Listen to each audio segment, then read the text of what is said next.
दोस्तों, अब रूस द्वारा पाकिस्तान को भी सस्ते तेल की शिपमेंट पहुंचा दी गई है। लेकिन पाकिस्तान ने रूस से यह सस्ता तेल ले लिया था ताकि उसे कुछ राहत मिल सके। पर इस तेल की वजह से पाकिस्तान में ऐसी महाभारत शुरू हो गई है, जिसके बाद देखा जा रहा है कि इससे अच्छा तो पाकिस्तान महंगा तेल ही खरीद लेता, क्योंकि ऐसा करने से पाकिस्तान को फायदा तो नहीं होता लेकिन नुकसान भी नहीं होता, क्योंकि रूस के तेल ने पाकिस्तान का जबरदस्त नुकसान करवा दिया है। ऐसे में भारत की नकल करना एक तरह से पाकिस्तान को भारी पड़ गया। क्या है पूरी खबर, अब आपको थोड़ा डिटेल में इस वीडियो से बताते हैं। दरअसल हाल ही में पाकिस्तान के प्रधानमंत्री शहबाज शरीफ ने ट्विटर पर इस बारे में जानकारी दी कि रूस के डिस्काउंटेड सस्ते तेल की पहली खेप पाकिस्तान के कराची बंदरगाह पर पहुंच चुकी है और कल इसे डिस्चार्ज करना शुरू कर दिया जाएगा, जिससे पाकिस्तान की आम जनता को बड़ी राहत मिलेगी।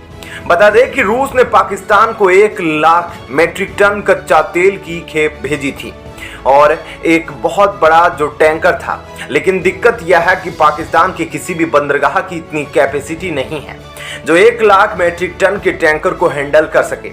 इसलिए पहले इस टैंकर को ओमान पहुंचाया गया, जहां पर इस बड़े टैंकर से तेल निकालकर 2 छोटे छोटे टैंकरों में भरा गया और इन दोनों टैंकरों को पाकिस्तान के लिए रवाना किया गया, जिसके बाद यह टैंकर पाकिस्तान के कराची बंदरगाह पर पहुंच गए। और जैसे ही यह पाकिस्तान पहुंचा तो पाकिस्तान सरकार ने इसका प्रचार करना शुरू कर दिया, साथ ही पाकिस्तानी सेना ने भी इसका प्रचार करना शुरू कर दिया। लेकिन असल में रूस का यह कच्चा तेल पाकिस्तान के लिए नुकसानदेह साबित हुआ और 2 तरीकों से हुआ। सबसे पहला तरीका है फर्नेस ऑयल। दरअसल कच्चे तेल को सबसे पहले रिफाइन किया जाता है और रिफाइन करने के बाद तेल में से कई सारे प्रोडक्ट निकलते हैं, जैसे कि पेट्रोल, केरोसिन और डीजल। इसी में से एक प्रोडक्ट होता है जो मेजर चंक होता है, जिसे कहते हैं फर्नेस ऑयल, जो ज्यादा अच्छा तेल नहीं होता और रिफाइन करने के बाद उसे बिजली बनाने के कारखानों में भेज दिया जाता है ताकि वहां पर इन्हें डिस्पोज कर दिया जाए और इनसे बिजली भी बनाई जा सके। लेकिन पाकिस्तान के अंदर खासकर डीजल की जरूरत पड़ती है और इन्हें फर्नेस ऑयल का कोई काम नहीं होता। तो यहीं पर मुसीबत खड़ी हो गई पाकिस्तान के लिए, क्योंकि यह अरब देशों से खरीदते थे जो काफी लाइट वेट होता था और इससे पाकिस्तान को फायदा भी होता था। और जब उस तेल को रिफाइन किया जाता था तो उसमें तकरीबन 45% डीजल निकलता था और 25% फर्नेस ऑयल निकलता था। यानी कि पाकिस्तान को जो चाहिए था, डीजल को सबसे ज्यादा निकलता था अरब देशों के कच्चे तेल से। लेकिन रूस ने जो कच्चा तेल दिया है उसमें से यह सब कुछ उल्टा है। उसमें सिर्फ 30% ही डीजल मिलता है और 50% फर्नेस ऑयल मिलता है।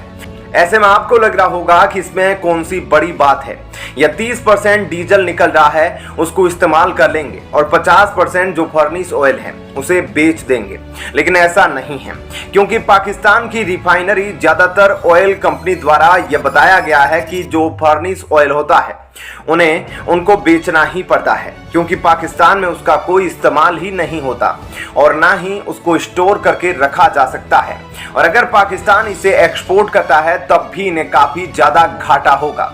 अब आप खुद सोचिए कि पाकिस्तान ने खुद रूस से 1 लाख मीट्रिक टन कच्चा तेल खरीदा है, अब उसमें से आधा यानी कि 50 लाख मीट्रिक टन निकलेगा फर्नेस ऑयल और उस 50 लाख मीट्रिक टन को इनको एक्सपोर्ट ही करना पड़ेगा और इसके अलावा कोई रास्ता नहीं है।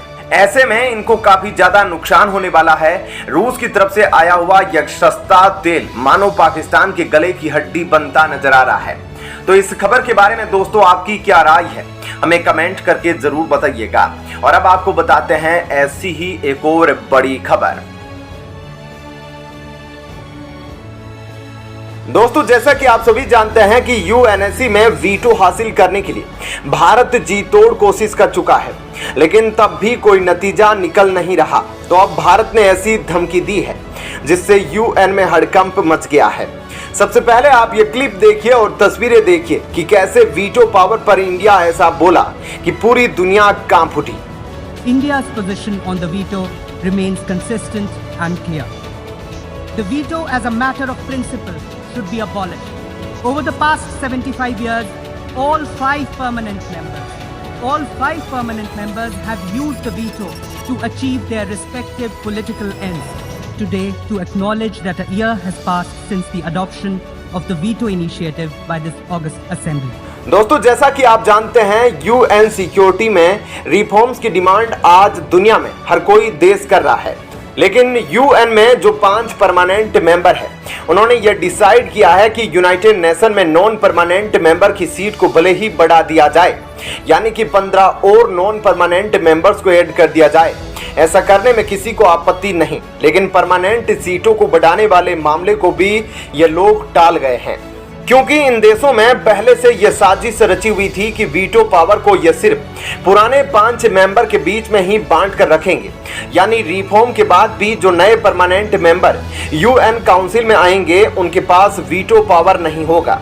तो दोस्तों, बिना वीटो पावर के एक परमानेंट सीट तो होगी, लेकिन यह वीटो पावर से खाली होगी। ऐसे में इन 5 परमानेंट देशों ने इस बात के पीछे यह तर्क दिया था कि अगर ज्यादा देशों के पास वीटो पावर होगा और अगर यूएन में कोई नया रिजोल्यूशन आएगा, तो ऐसे में किसी भी देश को अगर उस पर आपत्ति हुई तो पूरे चांस होंगे कि वह गिर जाएगा, यानी कि वीटो की वजह से उसका काम रुक जाएगा और यूएन में बाधा बढ़ जाएगी।